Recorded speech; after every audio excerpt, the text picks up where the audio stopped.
Welcome to South Asia Newsline. I'm Lumpim Vishum. Here are the top stories we're tracking for you on Monday, the 10th of November. Serial Taliban blast killed 10 policemen in Afghanistan. Christians in Pakistan continue to protest killing of blasphemy accused couple. And new ministers assume office as India's Modi government expands.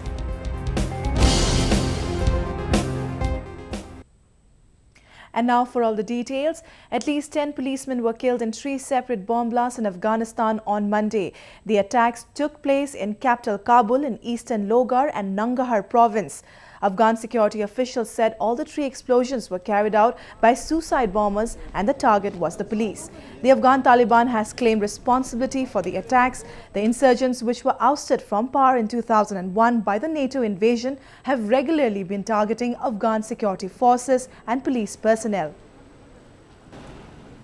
The new federal ministers of India's Narendra Modi government assumed office on Monday.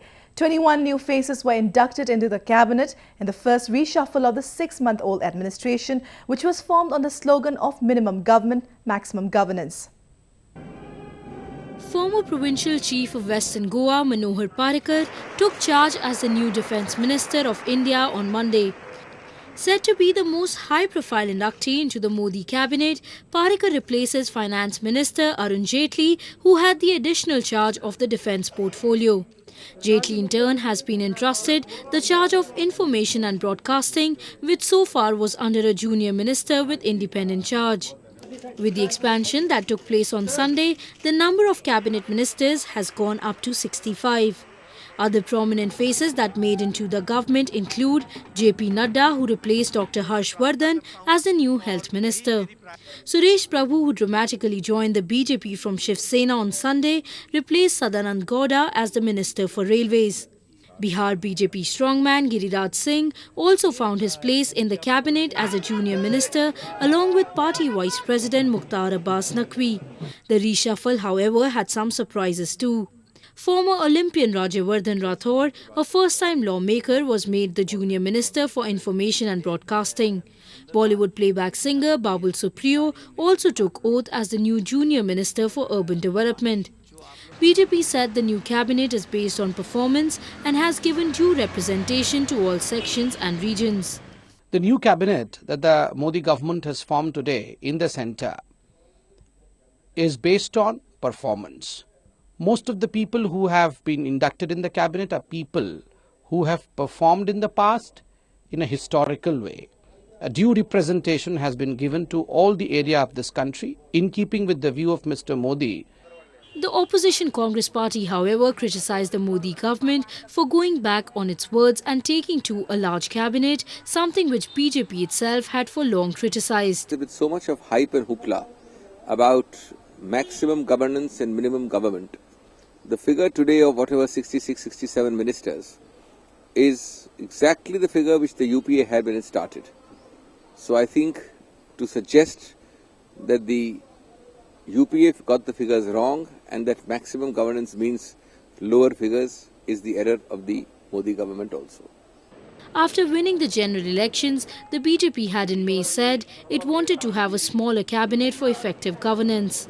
With just 44 ministers on board initially, it was one of the smallest cabinets India had seen for decades. But with the first reshuffle, the Modi government is facing the heat of heading in the same direction as the previous United Progressive Alliance, which had a jumbo cabinet of 71 ministers. Protests are continuing in Pakistan against the government for its failure to nab those who killed a Christian couple alleging blasphemy. Many called the administration helpless in curbing extremists who target religious minorities in Pakistan. The minority Christian community in Pakistan continues to keep the protests alive in demanding justice for the couple, Shehzad Masih and Shama Bibi, who became victims of a vigilante justice by a mob for alleged blasphemy. Hundreds of angry Christians took out rallies across Pakistan over the weekend. In capital Islamabad, many also took to the streets after their Sunday prayers. They urged the Supreme Court to initiate action against the killers. मुतालबा तो वही है जो पूरी कौम का है कि ऐसे वाक़यात की मतलब सख्त नोटिस लिया जाए, इनको सज़ा दी जाए, बल्कि सुप्रीम कोर्ट को यानी सू मोटो लेना चाहिए, इसकी वजूहात की तरफ जाना चाहिए. In southern Karachi, the rally saw both Christians and non-Christians joining in to seek punishment for the culprits. Protesters said they are fighting for their right as any other resident of Pakistan. और protest करने का मतलब ये है कि हम ये बताएं कि पाकिस्तान उतना ही हमारा है जितना किसी और का है. Similar demonstrations were held in Quetta, Gujranwala and Mirpur. In eastern Lahore, Christians said if the perpetrators of similar crimes were punished in the past, this would not have happened. आज तक हमें इंसाफ नहीं मिला, लेकिन हम ये तमाम खादमे आला साहब से रिक्वेस्ट करना चाहते हैं कि कम से कम इस केस को टेस्ट केस बना दें और उनको सजा मिलनी चाहिए. The couple who worked in a brick kiln in Kot Radhakishan in Punjab province of Pakistan was beaten and later burned alive last week after their employer accused them of desecrating the Quran. Blasphemy is a highly sensitive issue in Sunni majority Pakistan. The stringent law carries death penalty for insulting Prophet Muhammad or defacing the Quran. The United Nations has accused Sri Lanka of disrupting and sabotaging the ongoing investigations into the war crimes allegation against its army. The world body said Colombo is trying to intimidate the witnesses by creating a wall of fear to prevent them from testifying before it. The UN, which began investigating the matter in March, has so far received little cooperation from Colombo, which insists on a domestic probe. The UN has, however, rejected the Presidential Commission on Missing Persons as not credible of independent probe. Sri Lankan army is facing war crime charges after nearly 40,000 Tamil civilians were killed in 2009 in the final stages of the 3-decade-long civil war with the Tamil Tigers. Colombo has for long rejected all allegations against its army. People of Pakistan-occupied Kashmir want to join the Union of India once again, a renowned cleric has said. As Islamabad continues to treat the Himalayan region as its colony, there has been a rising demand for its independence from oppressive Pakistani rule. Residents of Pakistan-occupied Kashmir, or POK, would love to join India. Maulana Syed Athar Dehlavi, the chairperson of the Anjuman Minaj-e-Rasool, an Islamic organization working for peace and communal harmony, has said, if a plebiscite is held in Pakistan-occupied Kashmir, more than 99% people there would vote to become a part of the Union of India, the cleric said. Dehlavi, who was in India's northern Jammu and Kashmir's flood-affected areas for a 5-day visit, added that separatists in Kashmir had lost ground as the people in the valley were talking about good governance and development. He also praised Indian Prime Minister Narendra Modi for his people-friendly policies in Kashmir. Lauding the rescue operations by the Indian Army during the recent floods, Dehlavi said locals were all praise. The people are praising the army as their savior. The army has done a wonderful job in Kashmir. The people in Kashmir have now realized that the army is their real savior, he said. Flash floods wreaked havoc in the Kashmir Valley on both sides of India and Pakistan in September. While the Indian Army undertook one of its biggest rescue operations to help those affected, residents of POK were left to fend for themselves in the light of the apathy of the Pakistani government. POK, which was illegally occupied by Islamabad for more than 6 decades, has been treating the mineral-rich region as its colony ever since. Kashmiris in POK have stepped up their demand for freedom from Islamabad for some time now. India's National Investigative Agency, or NIA, is looking into the links of Sajid Rahmatullah, the chief of banned terror outfit Jamaat-ul-Mujahideen Bangladesh, or JMB, in spreading fake currency in the country. Rahmatullah, who is also the mastermind of the recent blast in eastern West Bengal's Burdwan district, was arrested by the NIA on Saturday. The counter-terrorism organization began probing after 2 members of the outfit were killed in a blast. It also unveiled JMB's plan to assassinate Bangladesh Prime Minister Sheikh Hasina and organize a coup in the country. The JMB, which was behind the 2005 serial blast at nearly 300 locations across Bangladesh, has been banned in both the countries ever since. The Balochistan government has rejected claims of the presence of the Islamic State in the province. This comes after reports emerged that a Middle East-based militia had recruited thousands of foot soldiers from Pakistan's tribal areas. Balochistan Chief Minister Abdul Malik Baloch said there is no threat from the Islamic State or IS in the province. He, however, admitted that there could be sympathizers for the militia there.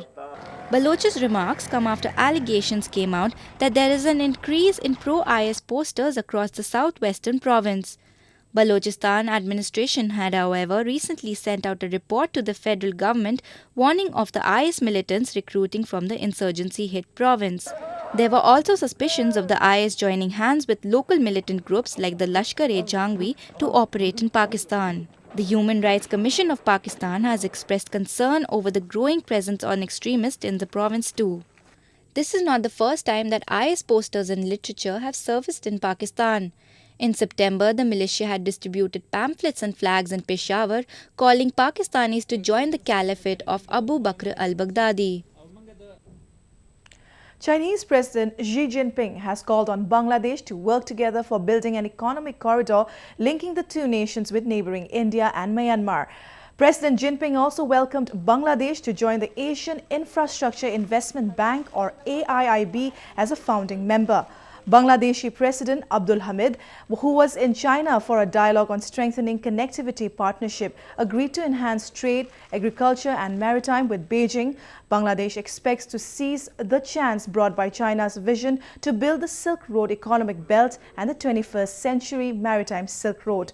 21 Asian countries, including India, Pakistan, Sri Lanka and Nepal, have signed the Memorandum of Understanding on establishing AIIB in Beijing last month. His paintings have inspired several artists, but he now finds place on the celluloid too. Take a look at how a Bollywood film tries to explore the intriguing world of renowned painter Raja Ravi Verma.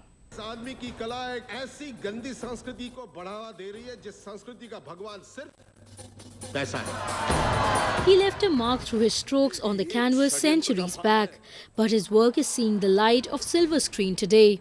Rangrasiya, which opened last Friday, aims at recreating the magic of renowned painter Raja Ravi Verma, who hogged controversy for his portrayal of Hindu gods and goddesses in his art.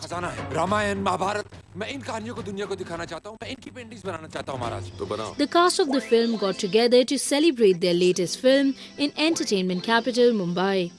Lead actors Randeep Hooda and Nandana Sen were flanked by director Ketan Mehta and his producer wife Deepa. Actor Manisha Koirala, Tabu and Gauhar Khan attended the special screening.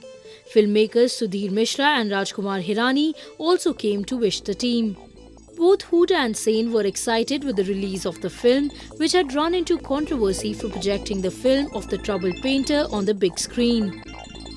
And I'm very, very happy for the whole team that it's finally releasing and people are enjoying it. We've got great reviews and I hope people turn up in hordes to watch it because it's a story that had to be told and it's been told well. Couldn't be more excited. This film has been made with a lot of love, a lot of passion, a lot of political conviction, a lot of artistic belief, and most importantly with a lot of trust in the audience. So I hope that the audience watches it with an open mind, and I hope that everybody champions this film.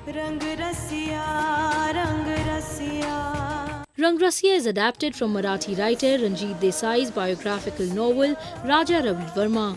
The film traces the story of the 19th century portrait artist who introduces society to Hindu gods and goddesses in human forms through his paintings.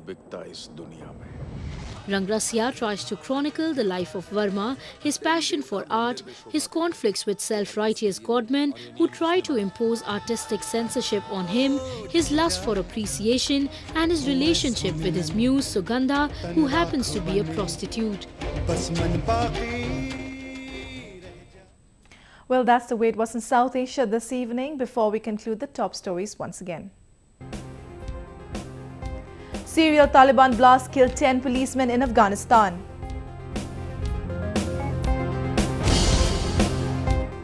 Christians in Pakistan continue to protest killing of blasphemy accused couple. And new ministers assume office as India's Modi government expands.